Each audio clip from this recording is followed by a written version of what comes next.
Puji nama Tuhan, Bapak Ibu, saudara-saudara yang saya kasih dalam Tuhan Yesus. Langsung masuk kepada firman Tuhan.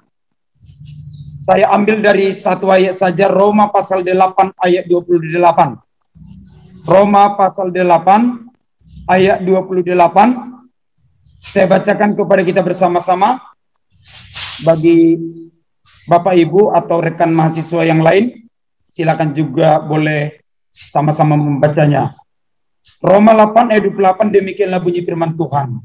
Kita tahu sekarang bahwa Allah turut bekerja dalam segala sesuatu untuk mendatangkan kebaikan bagi mereka yang mengasihi Dia, yaitu bagi mereka yang terpanggil sesuai dengan rencana Allah. Saya mau bacakan juga dalam bahasa Inggris, versi KJV, King James Version, karena pembahasannya nanti ada dari satu kata di dalam bahasa Inggris. Versi KJV, demikianlah bunyi firman Tuhan. And we know that all things not together for God them that love God, to them who are the called according to His purpose. Yang mau saya sampaikan, Bapak Ibu Saudaraku, satu kata kunci firman Tuhan bagi kita di pagi hari ini adalah dari kata all things. Dalam versi KJV tadi, King James Version, atau di dalam bahasa Indonesia tadi dikatakan segala sesuatu. Bapak Ibu Saudaraku, saya mendapatkan ketika saya mempersiapkan firman Tuhan ini, lalu saya berdoa, lalu saya coba menelaah, mengeksegesa, menggali firman Tuhan ini. Saya coba lihat juga dalam beberapa versi terjemahan yang lain, termasuk Alkitab Hidup Berkelimpahan, Alkitab Sabda, dan lain sebagainya. Saya coba buka dalam 11 versi. Semuanya merujuk kepada kesimpulan, yaitu segala sesuatu itu ada dua yang dikandung. Yang pertama, segala sesuatu yang baik, dan yang kedua, segala sesuatu yang tidak baik. Bapak Ibu Saudaraku, tidak selalu dalam kehidupan kita, kalau terjadi sesuatu yang tidak baik, itu adalah bencana, itu adalah kegagalan, itu adalah perkara yang tidak baik, itu adalah kesialan, itu adalah sesuatu hal yang tidak kita harapkan. Bapak Ibu Saudara yang dikasihi oleh Tuhan Yesus, khususnya bagi rekan-rekan mahasiswa, izin Pak dosen ada di tengah-tengah kita, Bapak-bapak dosen kita. Ini untuk sesama rekan mahasiswa lah ya. Kata mendatangkan kebaikan di sini sebenarnya kita mau belajar mengupas bagaimana segala sesuatu yang terjadi dalam kehidupan kita, Tuhan mengubah, change into kindness. Tuhan mau gantikan menjadi satu kebaikan versi Tuhan. Inilah judulnya yang menjadi judul renungan firman Tuhan kita hari ini. Kebaikan menurut versi Tuhan. Kebaikan menurut versi Tuhan. Inilah judul renungan kita. Ada banyak kebaikan di dalam dunia ini, sebenarnya bukan kebaikan yang dikehendaki Tuhan. Bukan kebaikan versinya surga. Bukan kebaikan yang membawa kita bisa sampai pada panggilan Tuhan di dalam kehidupan kita masing-masing. Untuk itu kita mau belajar, baik nanti dari sisi kebaikan, baik dari sisi ketidakbaikan. Dari sisi kebaikan menurut kita selama ini, mungkin itu hal yang baik menurut kita, tapi bagi Tuhan sebenarnya juga bukan hal yang baik. Implementasinya atau implikasinya adalah, ketika ada satu kebaikan yang menurut kita bukan dosa, sebenarnya Tuhan izinkan kita harus mengalami sesuatu yang tidak baik, supaya kita mengerti arti kebaikan menurut atau versi Tuhan sendiri. Tujuannya adalah agar kita boleh menyampaikan panggilan Tuhan dalam kehidupan kita. Sampai pada panggilan Tuhan, bukan hanya berbicara tentang cita-cita, impian, harapan menurut keinginan kita. Nanti kita akan kupas di belakang, karena itu adalah ending pemberitaan firman ini. Yang pertama, Kita berbicara dulu dari segala sesuatu yang tidak baik. Yang pertama, apakah segala sesuatu yang tidak baik itu semua berasal daripada setan? Apakah ada juga segala sesuatu yang tidak baik juga berasal daripada Tuhan? Saya mau sampaikan, kita kutip tentang kisah Ayub. Di pasal 1 Ayub itu dikatakan adalah orang saleh. Tetapi kalau kita baca full kitab Ayub itu, ada pernah sewaktu Ayub bergumul dalam hatinya untuk mencurahkan, mempersembahkan korban bakaran kepada Tuhan. Apa katanya? Manakala anak-anakku, menantuku, keturunanku, anak buahku, istriku, termasuk aku, ada berbuat dosa di hadapan Tuhan, baiklah ku bawa korban persembahan kepada Tuhan, korban bakaran maksudnya. Lalu kita lihat ceritanya, bahwasanya Ayub di situ tidak ada segala sesuatu yang menjurus kepada yang namanya tidak baik secara versi kemanusiaan. Artinya kurang lebih pengertiannya sama seperti kita merasa diri kita baik. Lalu faktanya kita lihat, datanglah iblis. 1 Petrus 5:8, berkeliling mengaum-ngaum mencari orang di mana yang bisa digoda dan lain sebagainya. Ketika dia berkeliling tanpa sadar, dia berjumpa dengan Tuhan di satu rute perjalanannya. Lalu iblis pun berkata, karena adanya hartanya Tuhan, atau karena sehatnya dia, coba kalau dia miskin, coba kalau dia sakit, pasti dia tidak akan menyembah engkau. Lalu apa kata Tuhan? Silakan, welcome, touch him, sentuh dia, jamah dia, tapi jangan kau ganggu dia. Maksudnya nyawanya, mati hidupnya bukan kau yang berkuasa, aku yang menentukan. Arti daripada penyampaian Tuhan di situ adalah, kenapa Tuhan izinkan? Jadi jawabannya tadi itu, apakah ada segala sesuatu yang tidak baik berasal daripada Tuhan? Tidak ada sesuatu yang tidak baik berasal daripada Tuhan. Segala yang baik berasal dari Bapa di sorga. Tetapi kenapa Tuhan izinkan? Ada dua sisi yang berbicara. Pertama, dari sisi Tuhan dan dari sisi manusia. Dari sisi manusia jelas dikatakan bahwasanya Ayub dan keluarganya ada bersalah. Kalau kita baca secara menyeluruh kita Ayub, dikatakan mereka berpesta pora dan lain sebagainya dan lain sebagainya. Dalam pesta pora, taulah Bapak Ibu, di zaman perjanjian lama orang minum anggur itu sudahlah sampai mabuk. Termasuk juga di zaman sekarang ini. Itu dari sisi kemanusiaan, manusianya Ayub dan keluarganya. Lalu Tuhan jadikanlah kekurangan itu tadi, kelemahan manusia tadi, jalan Tuhan mengizinkan untuk menjadikan Roma 8 ayat 28 tadi. Tuhan izinkan terjadi. Tapi Tuhan izinkan terjadi sesuatu yang tidak baik. Tuhan itu adalah Tuhan yang tidak pernah gagal. Dia punya konsep, dia punya perencanaan yang matang.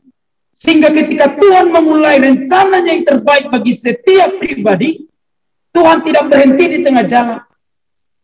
Bahkan ketika ada seorang di antara kita pun mencoba lari meninggalkan panggilan Tuhan. Ini karena kita kan kurang lebih kebanyakan hamba Tuhan. Termasuk mahasiswa-mahasiswa juga nanti kebanyakan jadi hamba Tuhan. atau pendidik guru agama Kristen. Ada banyak kita yang mungkin punya kesempatan, peluang, atau ada kemungkinan nanti kita akan bisa meninggalkan panggilan Tuhan. Tapi percayalah, Tuhan tidak akan membiarkan kita meninggalkan panggilan Tuhan. Dia akan tetap menatang kita, menopang kita. Pemazmur berkata, ketika aku jatuh, tidak akan sampai tergeletak karena ada tangan Tuhan yang menopang juga. Bapak, Ibu, saudara-saudara yang dikasihi oleh Tuhan Yesus, saya melihat hal ini sungguh nyata dalam hidup saya. Saya anak seorang guru huria HKBP. Bapak saya pensiun di HKBP, pensiun beberapa tahun lalu. Kalau bukan karena cara Tuhan untuk membuat saya menjadi sekolah Alkitab, lalu menjadi sekolah pendeta seperti kita saat ini, lalu saya menjadi gembala kurang lebih 20 tahun. Tapi Tuhan izinkan satu persoalan terjadi ketika saya SMA. Tuhan konsep dengan caranya Tuhan. Sehingga saya ada sebagaimana saya ada saat ini. Tuhan izinkan saya membuka pelayanan di Banda Aceh, di Bukit Tinggi. Di Nias saya sempat 6 bulan pasca tsunami. Di Kecamatan Paranginan dekat Bandara Silangit, Humbangan Sundutan. Satu gereja terakhir saya buka sebelum menikah. Dan sesudah menikah tahun 2007, Tuhan tempatkan kami membuka pelayanan baru di Kalimantan Utara di Kota Tarakan. 7 gereja saya persembahkan di 5 provinsi Indonesia.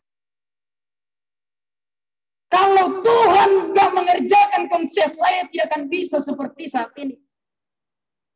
Dan ini masih permulaan kecil yang Tuhan sedang persiapkan. Dan saya melihat Tuhan membawa saya mulai semakin jauh. Untuk satu perkara-perkara yang besar ke depan.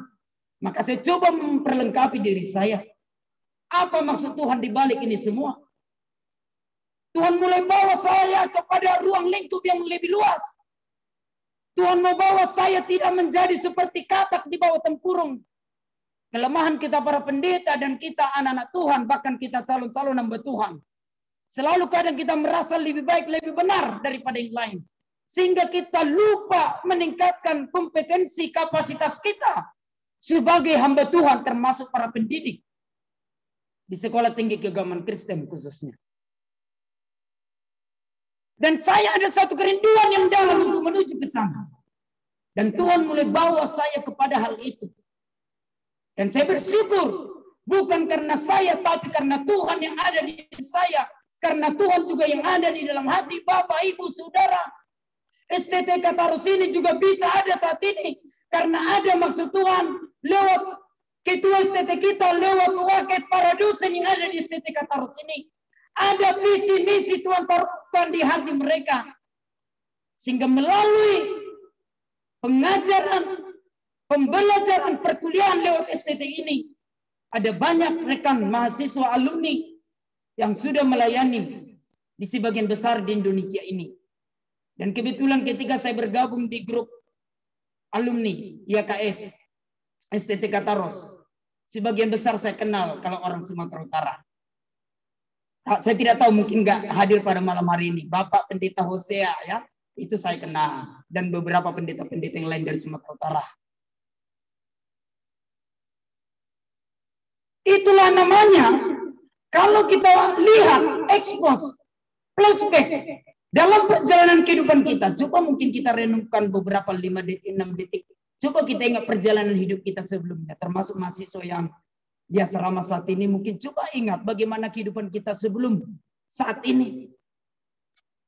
Boleh dikatakan sebagian besar kita akan berkata, saya tidak menyangka saya ada di tempat ini. Saya tidak menyangka, percaya kok bisa saya seperti ini. Saya tidak menduga, tidak punya planning, saya harus seperti ini. Berarti ada sutradaranya. Sutradaranya itulah yang mengkonsep yang tidak baik untuk menjadi kebaikan.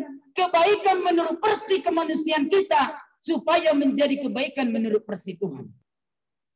Itu yang sedang Tuhan kerjakan bagi kita pribadi lepas pribadi. Saya mau berkata khususnya kepada adik-adik kelas saya yang masih reguler S1 saat ini khususnya. Jangan lihat dirimu yang saat ini. Sebagaimana engkau dipakai Tuhan 5-10 tahun ke depan, bagaimana taburan kita saat kita menempuh pendidikan ini? Kalau kita hanya sekedar menamatkan pendidikan kita, maka nanti kita juga menjadi hamba Tuhan juga hanya sekedar jadi hamba Tuhan. Tapi kalau adik-adik saya ini mau mengikut senior-senior kita, hamba Tuhan yang sudah dipakai Tuhan luar biasa, di masa-masa kita dibentuk menjadi hamba Tuhan, saat ini diperlengkapi. Serahkan secara total seluruh kehidupan kita kepada Tuhan. Selanjutnya Tuhan pasti akan tolong. Saya tidak pernah takut disuruh ke provinsi lain, ke luar negeri, kemana saja. Dengan hanya tidak diberikan bekal. Dalam pelayanan saya, 5 provinsi, gereja ke-6. Dan baru-baru ini kami buka di salah satu kabupaten yang berdekatan dengan Malaysia. Perbatasan. Baru kami buka lagi. Saya tidak pernah dimodali pusat sinode kami. Saya tidak pernah mendapatkan sumbangan donatur. Kebetulan di sini ada Bapak Perdana di sini, mungkin tidak hadir Pak Ketua ya. Itu satu kota kita ditarakan. Beliau itu anggota DPD RI Dapil Kaltara. Kami sering berjumpa, tapi saya tidak pernah. Itu dia. Saya tidak mau mengandalkan manusia. Pelayanan butuh dana, tapi segala sesuatunya Tuhan pasti tolong sepanjang kita mengerjakan pekerjaan Tuhan dengan sungguh-sungguh. Adik-adik kelas saya yang di asrama khususnya. Totalitas. Termasuk dalam hal berpacaran. Kalau saat ini engkau masih lebih mementingkan kekasih hatimu, pacarmu, dibandingkan engkau mempersiapkan dirimu dibentuk di STT ini. Berarti 100% ruang di dalam hatimu belum sepenuhnya untuk Tuhan. Saya tidak berkata enggak boleh pacaran. Tapi jadikan Tuhan menjadi yang terutama. Jangan pernah jadikan kekasih hati saudara, maksudnya bagi pemuda-pemudi, menjadi berhala modern. Karena tanpa kita sadari itu bisa kita terjebak. Dan saya pribadi sudah mendapatkan satu pengertian seperti ini. Kalau satu hamba Tuhan besar di Indonesia ini, katakanlah pemimpin sinode kami atau siapapun yang hebat luar biasa sekalipun, Tuhan berikan pengertian kepada saya. Dia sama seperti saya. Dia harus saya hargai, tapi dia tidak boleh saya tempatkan menjadi berhala modern. Bagi saya, ini juga mungkin untuk menjadi berkat bagi kita bersama-sama. Kita lihat di Indonesia. Beberapa hamba Tuhan yang besar disanjung tinggi. Padahal pujian berkata, ku sanjung kau di tempat tinggi. Itu hanya untuk Tuhan Yesus. Tapi beberapa hamba Tuhan yang memang luar biasa, terlalu disanjung tinggi. Saya tidak mau terjebak dalam hal itu. Saya akan menghargai para pemimpin, hamba Tuhan yang luar biasa bagi Tuhan. Tapi saya tidak akan mau menjadikan mereka berhala modern bagi saya. Kalau mereka bisa dipakai Tuhan, saya pun bisa. Dalam konteks untuk tetap bertekun. Bukan untuk bersaing ya Bapak Ibu. Untuk adik-adik saya yang masih menempuh pendidikan. Totalitas. Tuhan tidak pernah ungkit, tanya lagi apa masa lalumu. Segala suatu kebaikan mendatangkan kebaikan. Tadi kita bahas dari contoh kisah Ayub. Ada kekurangan mereka, Tuhan sanggup mengubahkan. Dan endingnya berkatnya adalah berkatnya 2 kali ganda. Tapi bukan pertambahan harta itu 2 kali ganda. Yang menjadi berkat terbesar bagi Ayub adalah kisah pengalaman. Bagaimana sampai istrinya berkata, kutukilah Tuhanmu. Lalu tinggalkan dia. Tapi dia tetap berkata, kau perempuan gila. Aku tidak mau meninggalkan Tuhanku. Di sini mahasiswa asrama ada yang masih apa? Coba diangkat tangannya yang masih pemudi ya. Ada beberapa orangnya. Saya mau berkata begini. Di Indonesia ini ada banyak mahasiswi. Kalau tamat STH, tamat sekolah Alkitab, akhirnya memilih menikah di luar sana. Itu godaannya sangat besar. Ada pilihan bagi kita. Mau menyampaikan panggilan Tuhan, ataukah kita mau memilih kebaikan menurut kita sendiri. Termasuk juga para pemuda, bukan hanya untuk pemudi saja. Yang kedua, kebaikan menurut versi manusia. Ada banyak kita berkata, oh Pak Pendeta, saya bukan seperti yang lain. Dia pernah masuk penjara, berubah, bertobat, lalu menjadi seperti Paulus. Oh, saya tidak pernah jatuh dalam dosa pergaulan dan lain sebagainya. Berasal dari latar belakang keluarga yang beretika tinggi. Oke. Tetapi ada firman Tuhan berkata di Yesaya dan Mazmur berkata bahwasanya kebaikan kita adalah seperti kain lapuk di hadapan Tuhan. Itulah namanya kebaikan menurut versi manusia. Saya mau berkata, ketika kita merasa diri kita baik, sudah sempurna, merasa tidak perlu diubahkan Tuhan, maka Tuhan akan izinkan kita nanti untuk mengalami sesuatu proses. Dan tujuan Tuhan adalah agar setiap kita tanpa terkecuali, termasuk ini juga untuk saya, mau melihat Roma 8 ayat 28 ini Tuhan kerjakan bagi saya dan Bapak Ibu Saudara sekalian. Dan saya pun mengalaminya. Selama 20 tahun saya menggembalakan. Saya melihat berulang kali saya diproses Tuhan dengan cara yang ajaib. Bahkan hampir nyawa berulang kali di ujung tanduk. Berkali-kali saya juga mengalami serangan dan lain sebagainya. Tapi dalam kejadian itu, saya dibawa Tuhan tentang Hizkia. Tuhan perpanjang umur 15 tahun. Tapi izin Bapak Ibu dan bagi tua, kalau saya diperpanjang Tuhan 15 tahun saja seperti Hizkia, saya sudah meninggal 5 tahun yang lalu. Tapi Tuhan bawa saya bukannya sekedar 15 tahun. Kelipatannya, karena ada yang Tuhan mau kerjakan. Mungkin melalui saya, dan Tuhan sudah mulai buka saat ini. Bapak Ibu saudara-saudara yang dikasihi Tuhan Yesus. Apa masalah kita? Apa pergumulan kita? Baik Bapak Ibu saudara-saudara yang menonton, yang mendengarkan firman Tuhan ini di channel YouTube RKPM Ministry. Kalau Bapak Ibu mendengarkan firman Tuhan ini, pastikan apapun masalah saudara, apapun dosa saudara, apapun yang menghalangi saudara untuk bersekutu menikmati kasih karunia Tuhan, datang pada Yesus. Tangan Tuhan selalu terbuka. Tangan Tuhan selalu mengarah kepada kita yang mau berseru-seru kepadanya. Sedikit berkat yang mau saya ceritakan kesaksian kepada Bapak Ibu Saudara. Ini mungkin bisa menjadi ending salah satu berkat tentang berbicara kebaikan.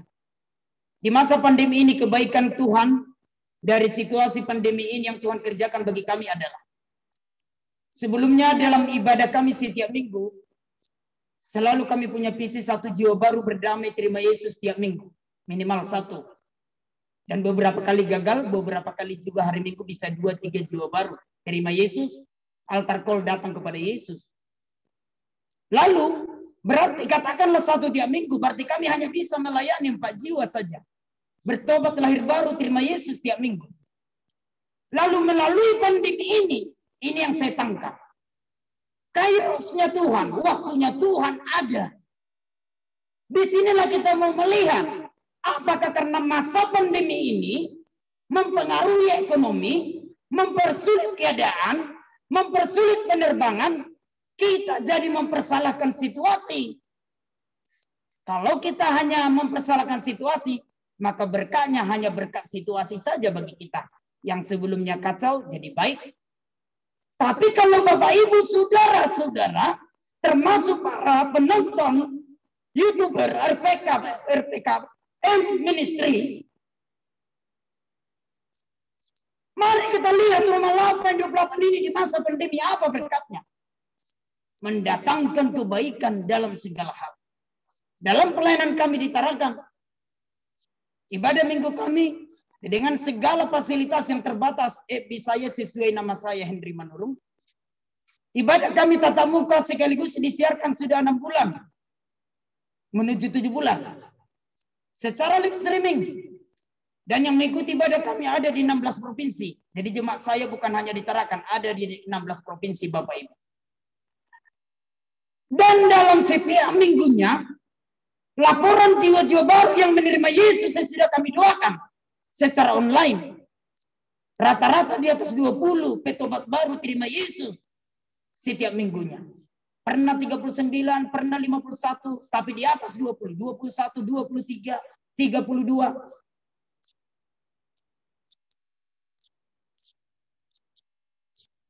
Ada banyak. Melalui situasi pandemi ini mulai terbuka pintu-pintu pelayanan online. Kalau kami hanya mentobatkan petobat baru hanya 1 bulan. Tapi melalui pelayanan live streaming ini yang kami siarkan secara live juga selain tatap muka. Lebih 20 bertobat lahir baru terima Yesus. Dari mana Pak Pendeta tahu? Saya buat di situ nomor saya. Lalu silakan dihubungi. Lalu mereka melapor. Makasih Pak Pendeta. Waktu saya terima Yesus tadi didoakan. Doa itu ada 2. Sisi pertama, doa altar call. Menerima Yesus sebagai Tuhan dan Juru Selamat. Saya sudah mengikut-ikut berdoa. Baru tahap berikutnya doa mujizat kesembuhan pemulihan. Habis itu saya suruh mereka melapor. Siapa yang dapat berkat, siapa, di mana alamatnya, siapa namanya. Dan puji Tuhan. Banyak yang disembuhkan, banyak yang diberkati. Bapak Ibu Saudara kasih dalam nama Yesus. Tuhan mulai bawa. Dan satu cabang yang kami buka di perbatasan Kalimantan Utara dengan Malaysia ini juga lewat pelayanan ibadah online. Tuhan mulai bekerja secara luar biasa. Bahkan melebihi apa yang bisa kita kerjakan. Bapak Ibu Saudara yang dikasihi Tuhan Yesus. Mungkin Bapak Ibu juga sudah melakukan banyak perkara-perkara di masa pandemi ini yang jauh lebih luar biasa dari kesaksian saya. Tapi setidaknya apa yang saya ceritakan ini membuat kita semakin bersyukur bangga kepada Tuhan yang sangat ajaib luar biasa. Dan kebetulan juga Ketua STT kita punya YouTube. Mari kita dukung channelnya. Mari kita like, tonton, share kepada yang lain. Karena dengan kita men-share, ambil bagian secara tidak langsung, ada upah kita di surga ketika jiwa-jiwa diberkati melalui pelayanan online, baik oleh hamba-hamba Tuhan termasuk Pak Ketua STT dan hamba-hamba Tuhan yang lain. Ada banyak kesaksian jiwa-jiwa diselamatkan. Jiwa-jiwa mencari Tuhan, jiwa-jiwa mencari gereja, mencari hamba-hamba Tuhan. Ada beberapa jiwa yang saya layani. Rupanya dia nonton satu YouTube hamba Tuhan yang lain. Tapi ketika dia lihat dia hubungi saya. Pak Pendeta, masalah saya begini. Lalu saya doakan. Di Kalimantan Tengah orang lumpuh langsung berjalan Bapak Ibu Saudara. Itulah namanya. Yang satu menanam, yang satu menyiram. Endingnya pekerjaan Tuhan dikerjakan. Jiwa-jiwa diselamatkan.